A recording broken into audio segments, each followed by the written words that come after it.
Hi കൂട്ടുകാരെ, നമുക്കിന്ന് നല്ല അടിപൊളി ഒരു റവ കേക്ക് ഉണ്ടാക്കാം. ഇത് മുട്ട ഒന്നും ഇടാതെയാണ് ഞാൻ ഉണ്ടാക്കുന്നത്. അതിനി എങ്ങനെ ഉണ്ടാക്കുക എന്ന് കാണാം.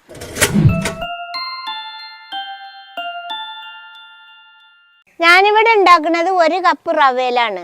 ഞാൻ ഈ റവ പൊടിക്കണമൊന്നുമില്ല. ഞാനിവിടെ എടുത്തിട്ടുള്ളത് വറുക്കാത്ത ചെറിയ തരിയുള്ള റവയാണ് എടുത്തിട്ടുള്ളത്. ഇനി നമുക്ക് കേക്ക് ഉണ്ടാക്കാനുള്ള മാവ് റെഡിയാക്കി എടുക്കാം. നമുക്കിനി ആദ്യം 1 കപ്പ് റവ ഇതിലേക്ക് ഇട്ട് കൊടുക്കാം. ചെറിയ തരിയുള്ള റവയാണ് എടുത്തിട്ടുള്ളത്. ഇനി നമുക്കിതിൽ 1/2 കപ്പ് പഞ്ചസാര ഇട്ട് കൊടുക്കുകയാണ്. അധികം മധുരം വേണ്ടവർക്ക് 1 കപ്പ് പഞ്ചസാര വരെ ഇട്ട് കൊടുക്കാം. ഇനി നമുക്കിതിൽ 1 ടീസ്പൂണ് ബേക്കിംഗ് പൗഡർ ഇട്ട് കൊടുക്കാം. ഇനി നമുക്കിത് മിക്സാക്കി കൊടുക്കാം. പഞ്ചസാരയും ബേക്കിംഗ് പൗഡറും റവയും ഒക്കെപ്പാടെ ഒന്ന് നന്നായിട്ട് മിക്സാവട്ടെ. ഇതിപ്പോൾ ഞാൻ റവയും പഞ്ചസാരയും ഒക്കെപ്പാടെ നന്നായിട്ട് മിക്സാക്കി എടുത്തിട്ടുണ്ട്. ഇനി നമുക്കിതിൽ 1 കപ്പ് തൈര്, ഉടച്ച തൈര് ഒഴിച്ചു കൊടുക്കാം. തൈര് നല്ല ക്രീം പോലെ ഉണ്ടാവണം കേട്ടോ. അതിൻ്റെ കൂടെ തന്നെ നമുക്ക് 1/2 കപ്പ് പാലും കൂടി ഒഴിച്ചു കൊടുക്കാം. ഇനി നമുക്കിതിൽ ഉരുക്കി 1/2 കപ്പ് ബട്ടർ ഒഴിച്ചു കൊടുക്കാം.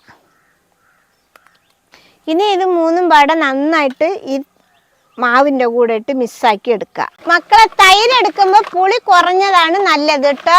പുളിയുള്ള തൈര് എടുക്കണ്ട. ഈ സാധനം വെച്ചൊന്ന് നന്നായിട്ട് ഇളക്കി ഒഴിച്ചാൽ മതി. അപ്പം നല്ല ക്രീം തൈര് പോലെ ആവും. ഇപ്പം നമ്മുടെ മാവ് നന്നായിട്ട് മിക്സായിട്ടുണ്ട്. ഇനി നമുക്കിതിലൊരു 1/2 ടീസ്പൂണ് വാനില എസൻസ് ഒഴിച്ചു കൊടുക്കാം.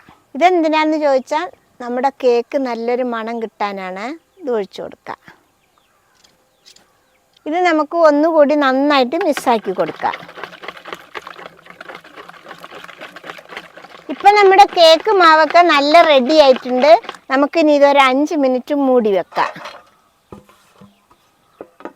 ആ സമയം കൊണ്ട് നമ്മുടെ കുഞ്ഞു ഓവനൊന്ന് നന്നായിട്ട് ചൂടാക്കി എടുക്കാം. ഞാനൊരു ചെറിയ വട്ടപാത്രമാണ് എടുത്തിട്ടുള്ളത്. അതിൻ്റെ അടിയിൽ കുറച്ച് ഉപ്പിട്ടിട്ടുണ്ട്. അതിൻ്റെ മേലെ ഒരു ചെറിയ റൗണ്ടും കൂടി ഇട്ടിട്ടുണ്ട്.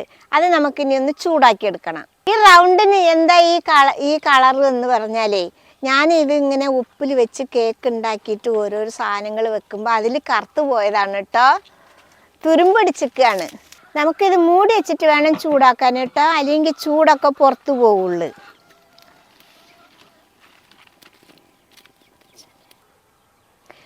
അങ്ങനെ നമ്മുടെ ഓവന് ചൂടാക്കാൻ വെച്ചിട്ട് ഇപ്പോൾ 5 മിനിറ്റ് ആയിട്ടുണ്ട്. അത് നന്നായിട്ട് ചൂടായിട്ടുണ്ട്. ഇനി നമുക്ക് കേക്ക് പാത്രത്തിലേക്ക് മാവ് ഒഴിച്ച് വെച്ച് കൊടുക്കാം.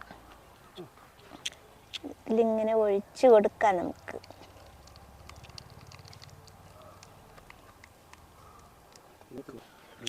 ഞാൻ കേക്കിൻ്റെ പാത്രത്തിൽ ബട്ടർ പേപ്പർ ഇട്ടിട്ടുണ്ട്.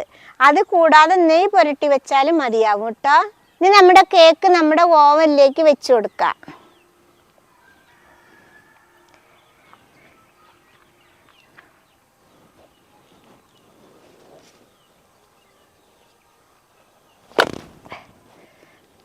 ഇനി നമുക്കിത് മൂടി വെക്കാം. ഇതിനെ നമുക്കിനി 1 മണിക്കൂർ വേവിച്ചെടുക്കണം. അതിന് മീഡിയം തീയിൽ 1/2 മണിക്കൂർ വെക്കുക. പിന്നെ കുറഞ്ഞ തീയിൽ 1/2 മണിക്കൂർ വെക്കുക. അങ്ങനെ 1 മണിക്കൂർ കഴിഞ്ഞിട്ട് നമുക്ക് തുറന്ന് നോക്കി കാണാം. മക്കളെ, നമ്മുടെ കേക്ക് ഇപ്പോൾ വെച്ചിട്ട് 1 മണിക്കൂർ ആയിട്ടുണ്ട്. നമുക്കിനി ഒന്ന് കുത്തി നോക്കിയിട്ട് എടുക്കാം. ഇത് കണ്ടില്ലേ, സൈഡൊക്കെ വിട്ട് വന്നിട്ടുണ്ട്. നമ്മുടെ കേക്ക് സൂപ്പറായിട്ട് വെന്തിട്ടുണ്ട് കേട്ടോ. ഇത് കണ്ടില്ലേ, ഇതിൽ ഒട്ടാതെ ഇരിക്കുമ്പോൾ വെന്തെന്നാണ് അതിൻ്റെ അർത്ഥം. ഇനി നമുക്കിത് എടുക്കുക. ഇനി നമുക്ക് ഇതിവിടെ ഇരിക്കട്ടെ. ഇത് കണ്ടില്ലേ മക്കളെ, നമ്മുടെ കേക്ക് ഒന്നുകൂടി പൊന്തി നല്ല സോഫ്റ്റായി വന്നിട്ടുണ്ട്.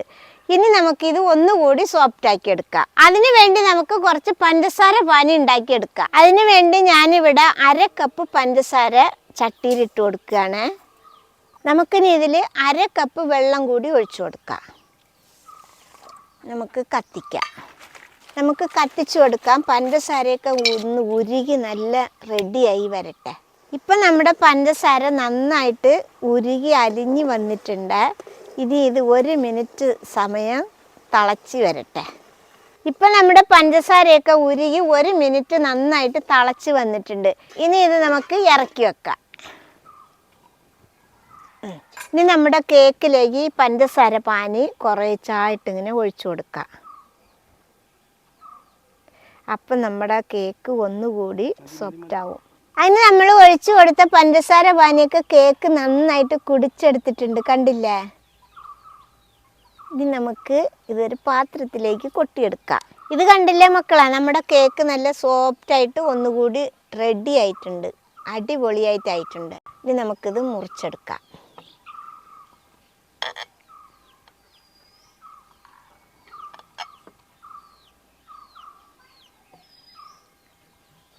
ഇനി നമ്മുടെ കേക്ക് മുറിച്ച് കഴിഞ്ഞ് നമുക്കിതിലൊരു കഷ്ണം എടുത്ത് നോക്കാം. ഇതാ കണ്ടില്ലേ, നല്ല സൂപ്പറായിട്ട് നല്ല സോഫ്റ്റായിട്ട് വന്നിട്ടുണ്ട്. ഇതാ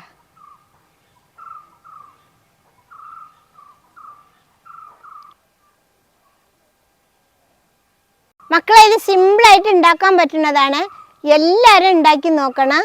ഇഷ്ടപ്പെട്ടാൽ സബ്സ്ക്രൈബ് ചെയ്യുക, ലൈക്ക് ചെയ്യുക, കമൻറ്റ് ചെയ്യുക, ഷെയർ ചെയ്യുക. ഫോളോ ചെയ്യാനും കൂടി മറക്കരുതേ.